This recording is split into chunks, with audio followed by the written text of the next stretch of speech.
Fil-katechesi eżistija sejrin inkomplu nirriflettu dwar il-fidi fil-ħajja tagħna, għaliex il-fidi biex ngħidu hekk dak li fiex il-Knisja minn żmien għal ieħor trid tiġġedded. Il-Knisja hija realtà ta' fidi.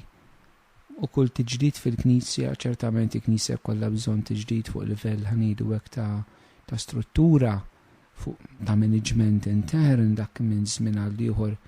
Il-Knisja dejjem tiġi fi żmienu. Però il-Knisja meta l-Ispirtu Santu irid iġeddida dejjem fuq il-livell tal-fidi li hija l-iktar ħaġa bażika ħanidu hekk tal-dak li tagħmilna insara, l-esperjenza tal-fidi. U matul dawn il-katekeżijiet rajna diversi aspetti fejn tidħol il-fidi. Dan l-aħħar konna qegħdin naraw lajn tal-fidi, il-fidi minn fejn tiġi. U rajna wieħed mill-lejjun tal-fidi huwa l-nifsu, il-Missier Ibn Spiritu Santu. Imbagħad rajna l-fidi tiġi mis-smieħ tax-xandir tal-kelma. Allura rajna l-rwol tal-predikazzjoni fil-ħajja tal-Knisja. Llum se nkomplu naraw aspetti oħrajn, faċċati, huma l-istess realtà li nħarsu reja minn faċċati differenti tal-għajn tal-fidi. U se nkomplu naraw illum kif il-fidi tiġi minn kelma illi Alla jagħti. Aħħar darba tkellimt ħafna fuq illi il-fidi b'mod ġenerali tiġi mill-predikazzjoni, il-fidi tiġi mix-xandir u mix-xandir tal-kelma ta' Kristu, Lettera Rumani kapitlu 10 vers 17. Illum nixtieq nenfasizza ħarira dan l-aspett partikolari. Mhux il-kelma ġenerali fejn tidħol il-fidi, imma dik il-kelma partikolari illi Alla jinqeda biha taħt il-qawwa tal-Ispirtu Santu fil-ħajja tagħna, f'ħin partikolari, f'ċirkustanza partikolari, kelma partikolari li Alla juża illi biha biex ngħidu hekk inissel jew iħeġġeġ jew iqabbad jew iġeġġed il-fidi fil-ħajja tagħna. Pereżempju, qed ġralkom illi tkun nhar ħadd tmur pereżempju u tisma' l-quddiesa, mbagħad jiġi mument fejn il-Vanġelu li forsi tkun tafa jolqtok b'mod ġdid. Ara mila mhix il-kelma ġenerali il-Vanġelu illi inti diġà tafu, imma f'ċirkustanza partikolari, f'quddisa partikolari, f'tok partikolari, taħt il-qawwa tal-Ispirtu, dik il-kelma issir ħajja għalik. Għandna tant ċirkustanzi jekk fil-ħajja tal-Knisja, fil-ħajja ta' tant qaddisin, u l-qaddisin huma nies bħalu bħalek eżistijaj, illi ċedew għall-grazzja ta' Alla. L-qaddisin mhux qaddisin għal dak li għamlu ma tafux. Xejn minn dan, dik hija żbaljata tal-Dusija. Il-qaddisin huma qaddisina li xċedew għal dak li Alla għamel fihom u kollaboraw miegħu. Għalhekk Marija hija l-iktar eżempju sabiħ għax hija qalet ħajsir minni skont kemmtek. Ma qalitx dak li hi kienet se tagħmel, imma li tabbanduna lilha nfisha fidejn il-grazzja ta' Alla. Minn aħna eżistijaj, Alla jista' jidħol fil-ħajja tagħna b'kelma illi aħna diġà nafuha, imma f'mument partikolari u nenfasizza taħt il-qawwa tal-Ispirtu Santu, dik il-kelma ssir ħajja għalik. Pereżempju San Franġisk filli kien qed jisma' l-quddies darba minnhom u sema l-kliem ta' Ġesu lill-Apostli tieħdu xejn magħkom it-triq, morru x'għandu s-saltna Talla, fejqu l-morda, kaċċu l-xjaten, għajmu l-mejtin, x'għandu s-saltna. Dik laqtitu f'daqqa waħda. Kelma li kien jafa. Kelma li semaħħa diversi drabi, imma f'dak il-moment xejn ispiratu, ġeddidu tatu lifestyle ġdid. Din eżistiet l-esperjenza nsibu referenza għalija b'mod prattiku ħanidu hekk. San Pawl huwa propju fit-triqtu lejn Malta qalb il-Maltempata. Jekk issibu miela tal-Apostli kapitlu 27 minn vers 21 sa vers 26. Atti tal-Apostli chapter 27 minn vers 21 sa vers 26. Insibu din il-ġrajja. Sallu fl-attid innek. In-nies kienu ilhom ħafna ma jieħdu xi ħaġa biex jitrejqu. Pawlu waqaf nofsom qalilhom: ħbieb, kien imiskom smajtu minni u ma tlaqtux minn Kreta. Kontu teħilsu minn din il-ħsara u dan it-telf. Immissa nmissikom biex tagħmlu l-qalb għaliex ħadd minnkom ma se jintilef, ma jitlef ħajtu, il-ġisem biss jintilef. Għax dan il-lejl der li anġlu ta' dak Alla li tiegħu jien u lilu nqim u qalli: tibżax Pawlu, jeħtieġ li inti tidher quddiem Ċesari. Ara, Alla tak il-grazzja li daw kollha li qegħdin jivvjaġġaw miegħek isalvaw. Mela qawwu qalbkom ħbieb, jiena nemmen f'Alla li jekk isir sewwa sew kif ħabbarli. Jeħtieġ iżda li naħbtu ma' ksira. Apparti żbuħija li naraw li hawnhekk fil-maltempata, il-mulej urih li kien hemm bżonn naħbtu ma' gżira, Pawlu ma jiġix Malta kombinazzjoni. Ġesu riedu jiġi Malta. Dan l-anġlu urih li kien jeħtieġ Pawlu jaħbad mal din il-gżira għażiża tagħna Malta. Imma propju Pawlu qiegħed jagħmilhom il-qalb iħeġġiġhom u jgħid jiena nemmen f'Alla li jekk isir, x'jiġifieri jekk isir, jemmen il-kelma partikolari illi huwa rċieva. Sa Pawlu diġà kien jemmen f'Alla. Imma b'mod partikolari issa jirċievi din il-kelma illi il-fidi tiegħu tħeġġiġielu, tqawwilu. Hija fidi li tingħata l ċirkustanza partikolari, mhix il-fidi ġenerali f'Ġesu. Il-fidi li l-mulej se jaħdem, se jintervjeni issa f'dik ċirkustanza, għaliex f'dik ċirkustanza il-mulej tani kelma. U x'kienet il-kelma li rċieva Pawlu biex nieħdu l-eżempju tiegħu qed ngħidha biżdi. Tibżax Pawlu, jeħtieġ li inti tidher quddiem Ċesari. Ara Alla tak il-grazzja li daw kollha qegħdin jivvjaġġaw miegħek isalvaw. Din hija l-kelma li rċieva Pawlu li se jidher quddiem Ċesari u li f'dil maltempata kull ma qed ivvjaġġa miegħu se jsalva. Pawlu dil-kelma jemmina, mhix il-kelma ġenerali li jemmen f'minu Ġesu, it-Trinità, etc. Li qed jemmen din il-kelma f'dik ċirkustanza. Kemm anke aħna eżistijej il-mulej jaħdem magħna anke b'dan il-mod fil-mixja tagħna. Kemm ċirkustanzi eżistijej aħna ngħaddu minnhom fejn Alla fil-providenza tiegħu, fil-ħniena infinita tiegħu, il-mulej lilna wkoll jasal illi jatina kelma. Eżistijej qed inħeġġiġkom sabiex aħna niftħu qalbna u nagħtu widen u nagħtu każ dan il-kliem illi Alla tina. Ma nħallux il-kelma t'Alla illi jgħidilna u tingħat qiesha fix-xejn. Ma nħallux il-kelma tiegħu illi tingħata lilna u qiesha fejn fien tibqa' għaddejja. Dik il-kelma l-mulej jkun irid iħeġġiġna fil-fidi f'dawk il-momenti u f'dawk iċ-ċirkustanzi partikolari. U allura nħeġġiġkom il-qalb eżistijej. Ejjew meta ngħaddu minn żmien ibes li għandna bżonn nitħeġġu fil-fidi, ejjew nitolbu l-Alla jkellimna. Għaliex il-fidi ma tiġix mill-ajru. Il-fidi titwilet mhux biss mix-xandir tal-kelma b'mod ġenerali, imma minn kelma għaċ-ċirkostanzi tiegħek. U hawnhekk eżisti kemm sabiħa li aħna nkunu komunità fil-Knisja. Komunità biex ngħidlek miftuħa għal karizmi tal-Ispirtu Santu. Għaliex qed ngħidlek? Għaliex waħda mill-karizmi tal-Ispirtu Santu kif jispjega San Pawl fl-ewwel ittra tiegħu il-Korintin, kapitlu 12 kapitlu 14. Waħda mill-karizmi tal-Ispirtu hija il-profezzija.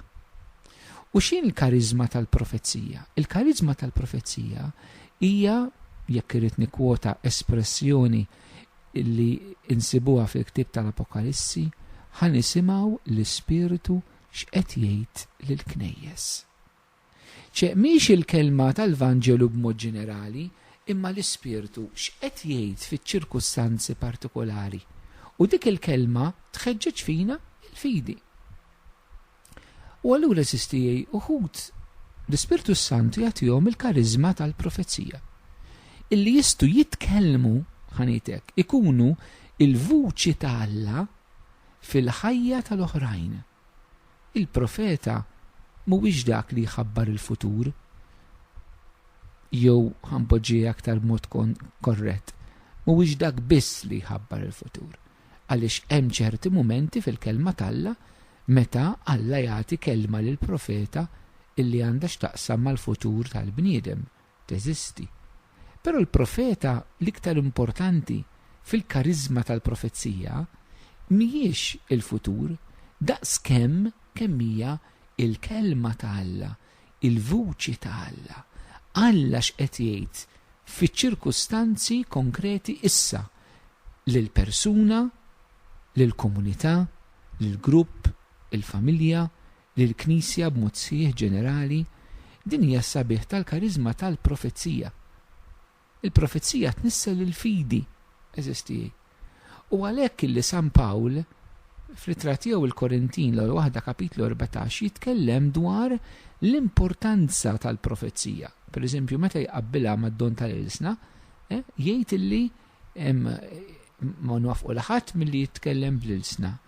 Imma jinsisti li kemm jista' jkun ninfetħu ħafna aktar għall-karizma tal-profezija.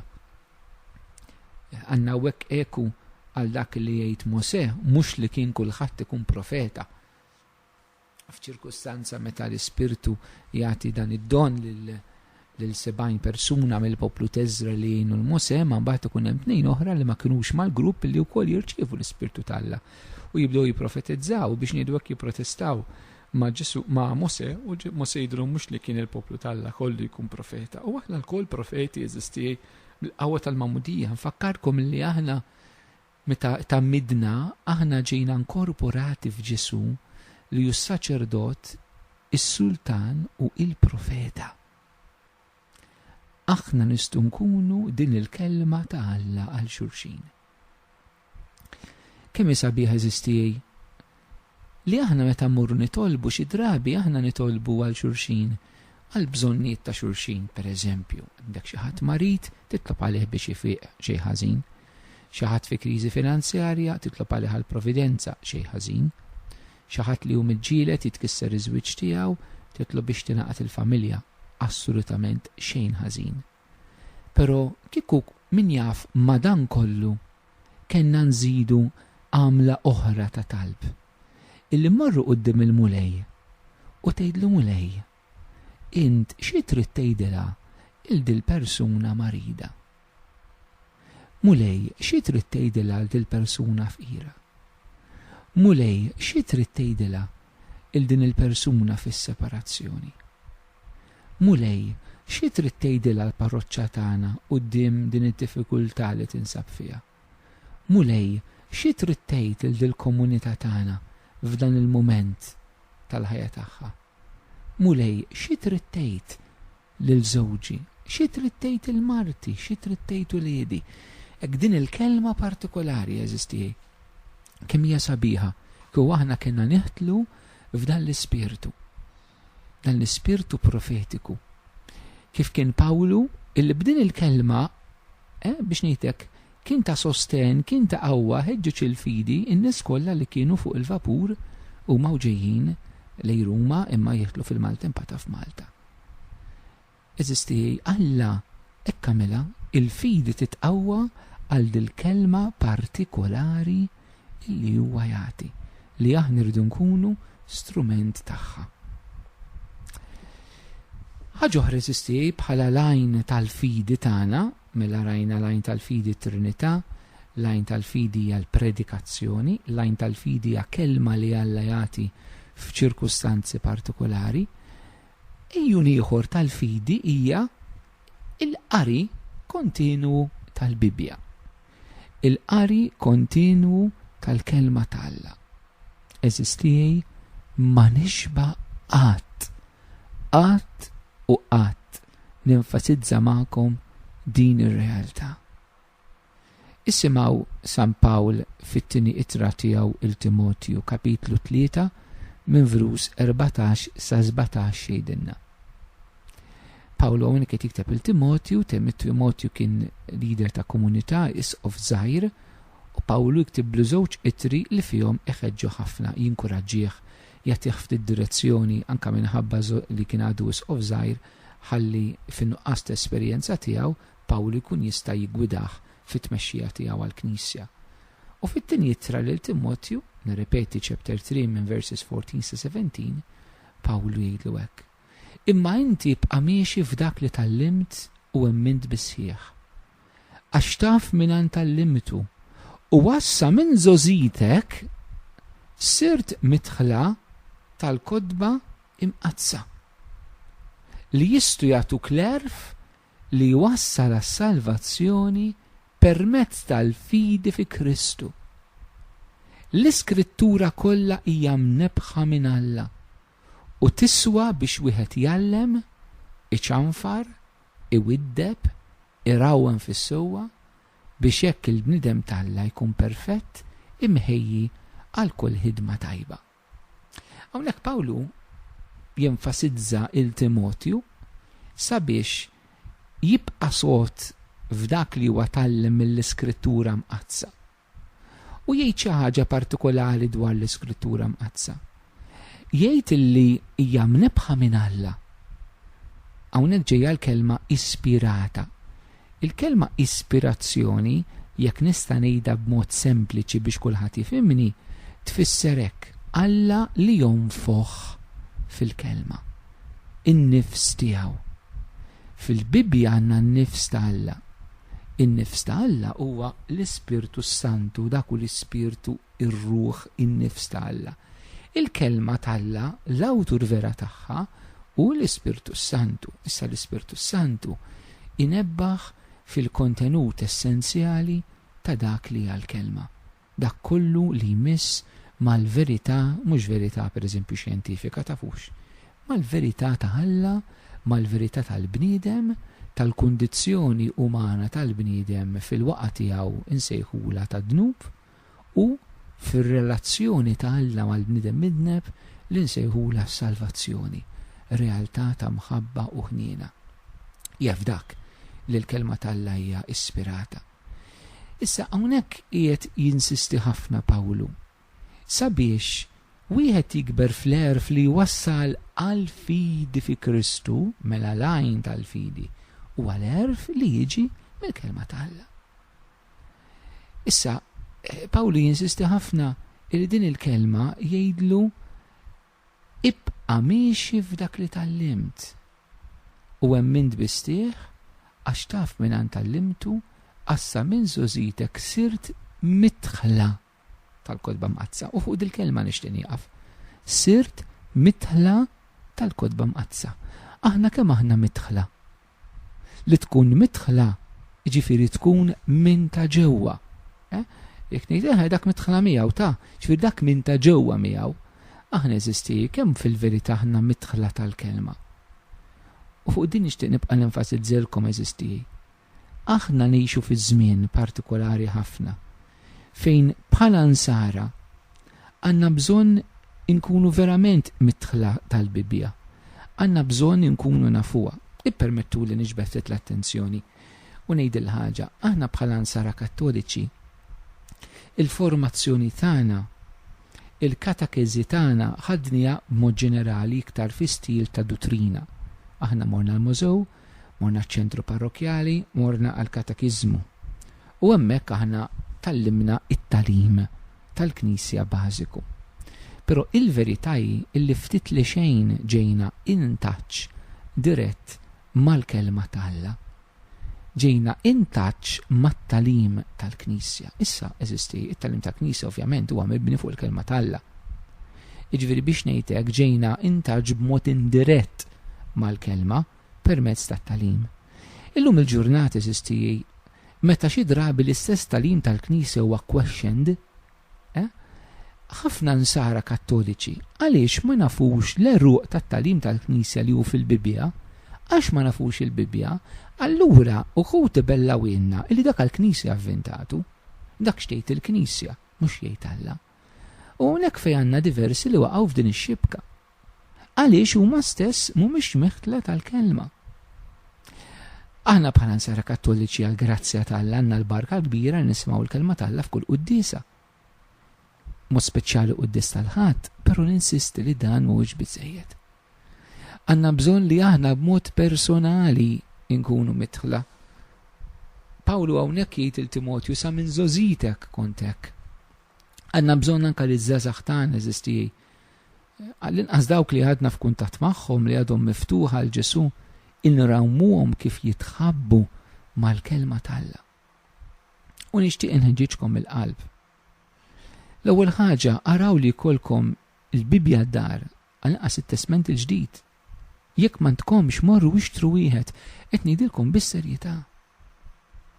Tafu kemm hija prezzjuża l-kelma talla. Aħna verament nożżuha daqskemm Alla jixtieqna nożżuha. Ifhmuni sew, inti temmen li Alla jridek tożżi l-kelma tiegħu daqskemm tożż l-Ewkaristija? Daqshekk. Il-Konċilju Vatikan it-tieni li l-Insara Kattoliċi jrid jagħmlilna dil-enfasi. Il-Quddiesa hija żewġ imwejjed, il-mejda tal-kelma u l-mejda tal-Ewkaristija. Il-Knisja dal-aħħar snin kienet għamlet mixja ta' żewġ sinodi. Sinodu ibbażat fuq l-Ewkaristija u sinodu ibbażat fuq il-kelma talla. Għaliex dawn it-tnejn huma tal-istess importanza fil-ħajja tagħna. Imma f'qalbek huma tal-istess importanza. Għandek għaġġ li titlob il-Bibja. Għandek għaġġ li tkun taf il-Bibja.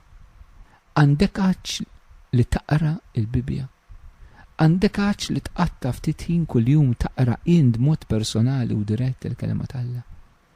Meta kien l-aħħar darba li siftit momenti quddiem Ġesu sagramentat fil-Knisja, d-dar, fil-kampanja li ħadd miegħek it-Testament il-ġdid u qed tara b'mod personali ħanaqra silta jien waħdi mill-Vanġelu. Meta għamilta l-aħħar darba? Maħbubin tiegħi, nixtieq nagħmlilkom kuraġġ u nħeġġiġkom. Ejjew din tkun realtà fil-ħajja tagħna li nkunu meħtla tal-kelma. Għax inkella il-fidi tagħna ħatkun fjakka, ħatkun batuta, ħatkun karozza mingħajr fuel. Il-fuel qiegħed fil-kelma. U iktar ma naqraw il-kelma, iktar nħossu l-Alla qiegħed ikellimna. Iktar nħossu l-Alla jurina x'inhu l-pjan tiegħu għalina bnedmin. Ġesu darba minnhom fil-Vanġelu ta' San Mattew, il-Fariżej jgħidilhom għalhekk intom tiżbaljaw għax la tafu l-kelma u lanqas il-qawwa talla. Jista' jkun din kelma tottalina għalhekk aħna wkoll niżbaljaw għax ma nafux il-kelma talla. Ejjew nilqawha mill-ġdid bħala kelma talla u mhux bħalma kelma ta' bniedem. Ejjew nagħmlu ħilitna, niftħu qalbna, nitħabbu ta' kuljum mal-kelma ta' Ġesu illi ġeddet fina il-fidi f'ħajjitna.